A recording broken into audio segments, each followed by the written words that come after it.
বহুদিন পর আজকে ডিম রুটি বানালাম, কারণ অনেক দিন পর জয় আজকে ছুটি পেয়েছে। তো সেই কারণে সকালবেলা, সকাল নয় এখন প্রায় 12:30 1টা মতো বাজতে যায়। তো এই দুপুর থেকেই নতুন একটা ভ্লগ শুরু করলাম, আমার সঙ্গে থেকেও, আশা করছি ভ্লগটা ভালো লাগবে। বাজতে যায় বিকেল 4:30 মতো বাজতে যায় এখন। আর জয়কে দেখো এখন বাজারে যাচ্ছে, এই যে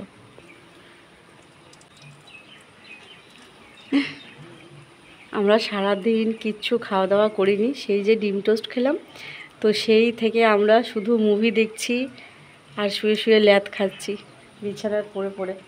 এখন হঠাৎ করে প্রচণ্ড খিদে পেয়েছে, ঘরে কিচ্ছুই নেই, সেই জন্য ছুটলো এখন বাজারে। বৃষ্টি পড়ছে, সকাল থেকেই আজকে বৃষ্টি হচ্ছে। কোথায় ছিলিস তুই? তুই কোথায় ভিজছিলিস? পুরো ভিজে গেছি। এ তো ছানাটা কই? পুরোপুরি ল্যাদ খাওয়া কাকে বলে আজকে খেয়েছি। এই দেখো 4টের সময় এখনও বিছানা তোলা হয়নি, বিছানার ঘরের এই অবস্থা। এদিকে দেখাই তোমাদেরকে, বাসন এরকম পড়ে আছে। আজকে পুরো বেরেল্লা মানে হয়ে গেছি আজকে আর কি। জানি না, আমার কোনো কাজ করতে ইচ্ছা করছে না, জয়েরও ইচ্ছা করছে না। তো এখানে সমস্ত বাসন পড়ে আছে, কিচ্ছু মাজা হয়নি। এদিকে যে খাবো, এখানে ডাল আছে, এইটুকু ডাল আছে, কিন্তু চালটা এদিকে একটু বাড়ন্ত, মানে আনা হয়নি আর কি। তো যেটা এনেছিল দুদিন আগে সেটা খাওয়া হয়ে গেছে। তো আজকে আর কিছু নেই, এত পরিমাণে বৃষ্টি হচ্ছে, দোকান বন্ধ হয়ে গেছিলো। আমরা আজকে ঘুম থেকে উঠেছি অনেকটা বেলায়, ঠিক আছে। তো আর মুড়ি ছিল, এই যে মুড়ি ওটুকুই আছে। এবার দুজনে কি খাবো? তো জয় বললো খুব খিদে পেলে। আমি ভাবলাম যে খুব যদি খিদে পায় তাহলে জল মানে মুড়ি ভিজিয়ে, মানে জলে মুড়ি ভিজিয়ে খাবো। তার ভালো লাগলো না, সেই থেকে শুয়ে আছি। কটা বাদাম খেলাম এখান থেকে নিয়ে, কটা বাদাম নিয়ে খেয়েছি। এখন 4:30 বাজে, জয়ের মনে হয়েছে রান্না করতে হবে, সেই জন্য বাজারে ছুটলো। তো চলো, এই দেখো বৃষ্টি হচ্ছে এখনও, মানে টুপটুপ করে পড়ছে বৃষ্টি, ঝিরঝির করে। দেখো, তো বাজারে এখন গেল, দেখা যাক কি পাওয়া যায়, কি নিয়ে আসে। তারপর এখন নাকি রান্না করে ভাত খাওয়া হবে, দেখা যাক কখন কি হয়। বিকেল 5:30 বাজে, এখন আমাদের রান্না বান্না শুরু হচ্ছে।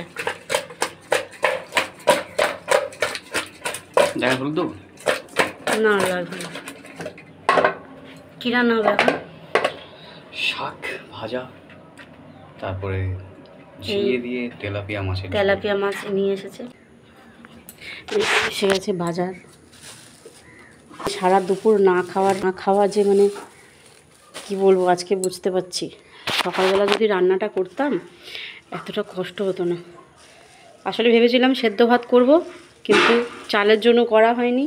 আর দোকান বন্ধ হয়ে গেছিলো আজকে, অনেক বেলা হয়ে গেছিলো, মানে 12:30টার দিকে মনে হয় আমরা 12:30 1টার দিকে সকালবেলা টিফিন খেয়েছি। মানে আগের দিন রাতে ঘুমিয়েছিলাম ওই 3:30 4টার দিকে, সেই জন্যই দেরি হয়ে গেছিলো আসলে উঠতে। আর সেই যে আলসেমি ধরলো আর এখনও। তো আজকে বাজার থেকে নিয়ে এসেছে চাল, এখানে আলু, পেঁয়াজ, এখানে কলমি শাক। অনেক দিন কলমি শাক খাওয়া হয় না, তো বললাম কলমি শাক আনতে। এটা বাছবো এখন আমি, কলমি শাক ভাজা বেশ ভালো লাগে। আর এখানে অনেকগুলো পাঁপড় বিক্রি হচ্ছিলো। জয় বললো অনেক রকমের পাঁপড় পাওয়া যাচ্ছে, টমেটো, আম। তো বললাম আলুর পাঁপড় থাকলে নিয়ে আয়। আলুর পাঁপড়, এটা একটু ভেজে দেবো জয়কে। আর এখানে নিয়ে এসেছে, এটা মনে হয় টিন বা কেউ খেয়েছে। হ্যাঁ, দিচ্ছি। আর এখানে ঝিঙে, এই হচ্ছে আজকের বাজার। এখন বাসন মাজা হবে, কোনো বাসনই মাজা হয়নি, এতে ভাত বসবে, তারপর খাওয়া দাওয়া হবে আমাদের।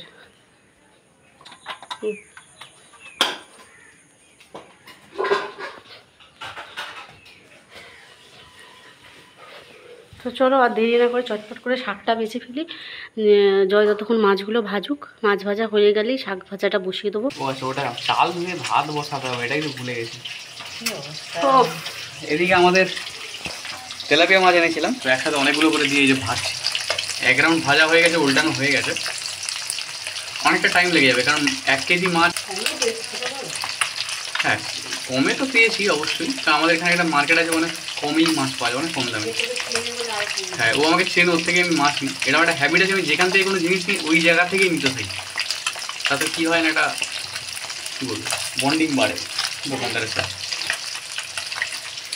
আরও অনেকগুলো, আরও মিনিমাম 2 রাউন্ড হলে বা 3 রাউন্ড হলে হয়তো এই মাছগুলো ভাজা হয়ে যাবে।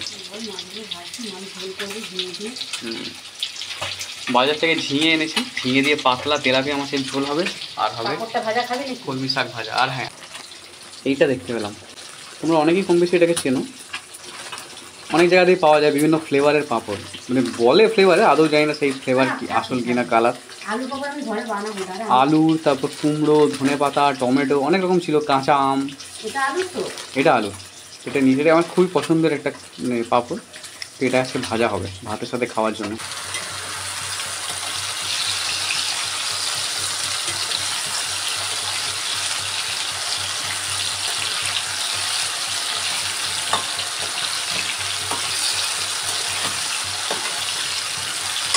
এত পরিমাণে আমাদের খিদে পেয়েছে যে আর অপেক্ষা করতে পারছি না। এই তেলটার মধ্যে পাঁপড় ভেজেছিলাম জয়ের জন্য একটু, তো ওর মধ্যেই আলুটা ভাজা চাপিয়ে দিয়েছি, মাছের ঝোলের আলু।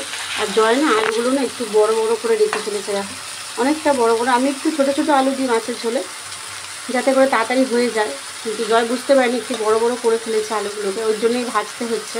নয়তো মাছের ঝোলের আলু আমি খুব একটা ভাজি না, এমনি করি কাঁচা। এটা হলেই তাড়াতাড়ি করে খেতে বসবো দুজন এক্ষুনি। তো একজন আমাকে কমেন্ট করেছিলে যে দিদি কাঠের খুন্তি ইউজ করো, এটাই আমি কাঠের খুন্তি ইউজ করি এটাকে।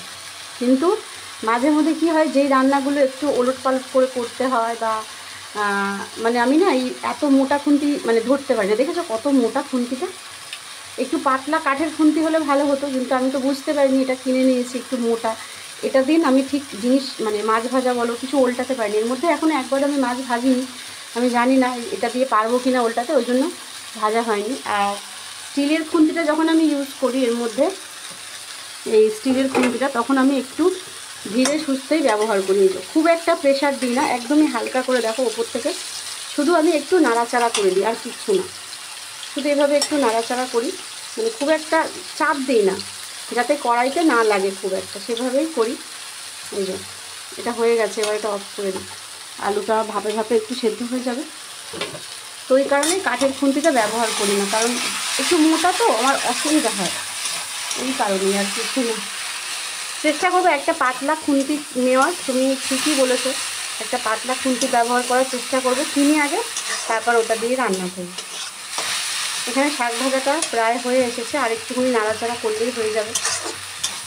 আর বর্ষাকালে শাক তো একটু বেশি জল থাকে এই শাকে।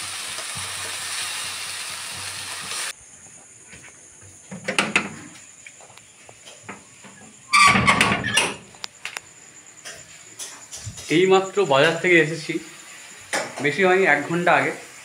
আবার যেতে হবে, বললাম কালকে যাব না কালকে গেলে হবে না। আসলে ও একটা শরীরের সমস্যা হচ্ছে, একটা সমস্যায় ভুগছে, তার একটা মেডিসিন লাগবে। তো আমি আগের বারে বাজার যখন গেলাম তখন তো দোকানপাট খোলে না, মানে ওষুধ দোকান সেই সময় ডাক্তার আসে না, তো সেক্ষেত্রে ওটা পাওয়া সম্ভব ছিল না।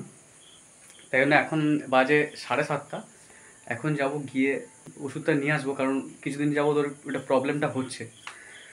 আর আমি কালকেও যেতে পারতাম, কিন্তু ব্যাপারটা হচ্ছে কালকে আমি ফিরবো হয়তো 9:30 10টার দিকে রাত্রিবেলা, তো ওটা তখন চেম্বার বন্ধ হয়ে যাবে, অথবা থাকবে কিনা ঠিক নেই। তো সেহেতু ভাবছি আমি যেহেতু ঘরে আসি, আরেকবার হয়তো যেতে হবে, কষ্ট হবে, কিন্তু ওষুধটা আনাটা খুব জরুরি, কারণ ওর শারীরিক সমস্যাটা বাড়ছে। তো সেই জন্য ওষুধটা দিলে হয়তো ওর একটু উপকার হবে। ও রান্না করছে, রান্না প্রায় কত বাকি আছে? আলুটা দিয়ে কষালে ঝোল ফুটলে হবে, দেরি আছে এখন। ভেবেছিলাম খেয়ে বেরোবো। খেয়ে যা না রে। না ঠিক টাইম হয়নি। ভেবেছিলাম খেয়ে বেরোবো, একটু তাড়াতাড়ি হয়ে গেলে খেয়ে চলে যেতাম, কারণ সকাল থেকেই সেরকম কিছু খাওয়া হয়নি। কিন্তু রান্না হতে এখনও হয়তো আধা ঘন্টা টাইম লাগবে, বলে সেক্ষেত্রে অনেকটা লেট হয়ে যাবে। তো আমি ফিরে আসবো হয়তো 1-1.5 ঘন্টা টাইম লাগবে। ফিরে এসেই রাতের খাবারই খেয়ে নেবো আজকে। মানে যেহেতু আমরা 11টার সময় খাই, 11টা, 11:30, 12টা, আজকে একটু তাড়াতাড়ি খেয়ে নেবো, 9টা 9টার দিকে খেয়ে নেবো। দুবার খাবো না, মানে এখন খেলে আবার রাত্রিবেলা খিদে পাবে, তো বেকার দুবার খাওয়া হয়ে যাবে, তার থেকে এসেই খাবো। কাজটা সেরে নিই। সবই ঠিকঠাক চলছিল, তারপরে এ এখন টেনশন করে করে শরীর খারাপ করছে। কি বলবো, এমনি করছি, জানিস তো কত সমস্যা। টেনশন কি, মানে টেনশন আমি যদি নিজে ক্রিয়েট করি তাহলে সেক্ষেত্রে আমায় কি আটকাতে পারবে? আমি জেনে বসেছিলাম।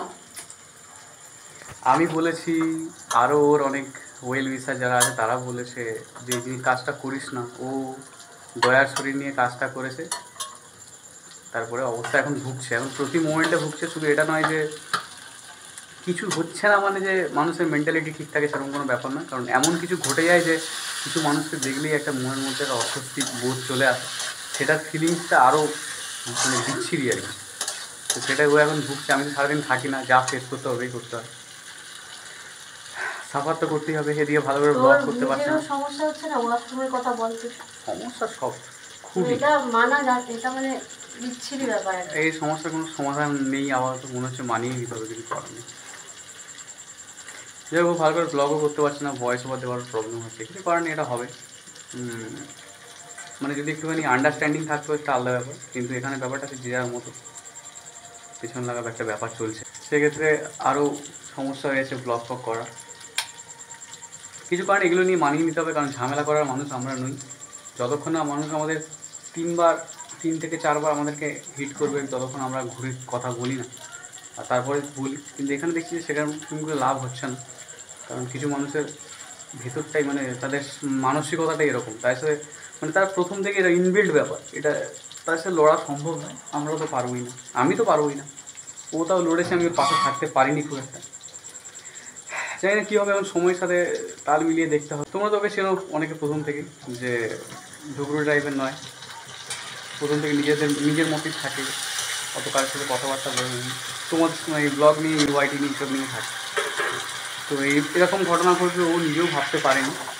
তো হচ্ছে অনেক কিছু দিনের, মানে প্রতিদিন বিভিন্ন রকম অ্যাক্টিভিটি হচ্ছে, এটা মেনে নেওয়ার মতো হয় না, তবুও সেগুলোকে মানিয়ে নিয়ে চলতে হচ্ছে। কিছু করার নেই, এটাই এখন লাইফ। কোনো সমাধান এখন পাওয়া যাচ্ছে না, আমরা অনেক চেষ্টা করেছি, কিন্তু কোনো সলভ কিছুই পাওয়া যাচ্ছে না। এটার সাথে এখন মানিয়ে নিয়ে চলো আর কি। তুমি সব ক্রিয়াকর্ম যা করেছে, কৃতকর্মের জন্য এখন সাফার করছি। কি করবো, আমি তো বুঝতে পেরেছিলাম মানুষের, এখন বুঝে গেলাম মানুষের ভালো করলে নিজের খারাপ হয়। ভালো তো বলে করা ছাড়া যাবে না, কিন্তু কিছু মানুষ কিছু বোঝে না জিনিসটা। একটা জিনিস আমি লক্ষ্য করছি যে আমাদের এই নতুন চ্যানেল, আগেরটা যেহেতু অনেক কষ্ট করে বন্ধ করা হয়েছে, মানে অনেক কিছু বুকে পাথর চাপা দিয়ে, যেটা ও করেছে, মানে আমি সত্যি কথা বলতে এইসব ব্যাপারে আমি থাকি না, ওই ডিসিশনটা সম্পূর্ণ ওর। তো অনেক কষ্ট পেয়েছে, যে যেহেতু এতটা কষ্ট করে গড়ে তোলা 3-4 বছরের চ্যানেল, কিছু যখন হচ্ছে না তখন ওটা নিয়ে পড়ে থেকে লাভ নেই, কারণ মানুষ মাত্রই নতুন কিছু খুঁজে বেরিয়ে যেতে হয়। তো সেক্ষেত্রে এই চ্যানেলটা খোলা, এখন দেখছি তোমাদের ভালোবাসায় চ্যানেলটা ভালো রেসপন্স দিচ্ছে, এটা একটা গুড সাইন। আর এটা তোমাদের কাছে আমরা কী বলবো, কৃতজ্ঞ থাকবো এর জন্য, ওকে অনেক বেশি বেশি করে ভালোবাসা দেওয়ার জন্য। ওই চ্যানেলে কিছু একটা সমস্যা ছিল, নয়তো আমাদের কন্টেন্ট আশা করি এতটাও খারাপ হতো না, যে যেরকমভাবে আমরা মানে রেজাল্ট পাচ্ছিলাম। তো এই চ্যানেলে আমরা অনেক বেটার রেজাল্ট পাচ্ছি। তোমরা যদি আরেকটু ভালো করে সাপোর্ট করো, তোমাদের কাছে একটাই রিকোয়েস্ট করবো যে ওকে একটু বেশি বেশি করে সাপোর্ট করো, কারণ ও তোমাদের কাছে ফাইনাল রেজাল্টটা নিয়ে আসছে, কিন্তু ও যেগুলো সহ্য করে বা যেই সিচুয়েশনের মধ্যে থেকে জিনিসটাকে ক্রিয়েট করছে, মানে জিনিসটাকে জেনারেট করছে, সেটা তোমরা দেখতে পাচ্ছ না। অনেকটাই সমস্যার মধ্যে ব্লগ করছে রেগুলার, আমিও থাকি না, আমিও বুঝতে পারি, কিন্তু কিছু করার নেই। তো আমি চাই ওর মুখে আবার সেই হাসিটা ফুটে উঠুক, মানে আবার চ্যানেলটা কিছু একটা জায়গায় দাঁড়াক, যেটা ও এক্সপেক্ট করে এই চ্যানেলটার পিছনে খাটছে দিন রাত।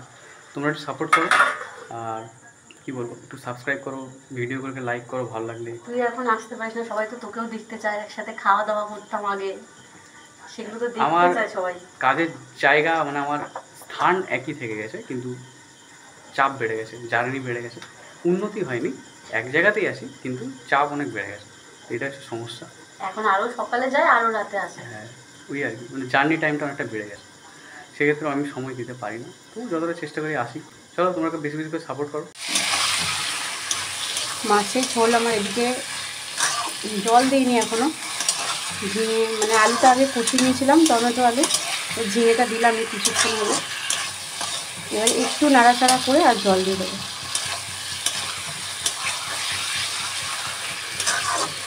ছুঁচো মনে হয় দৌড়াদৌড়ি করছে আমার পেটের ভেতরে, জানো।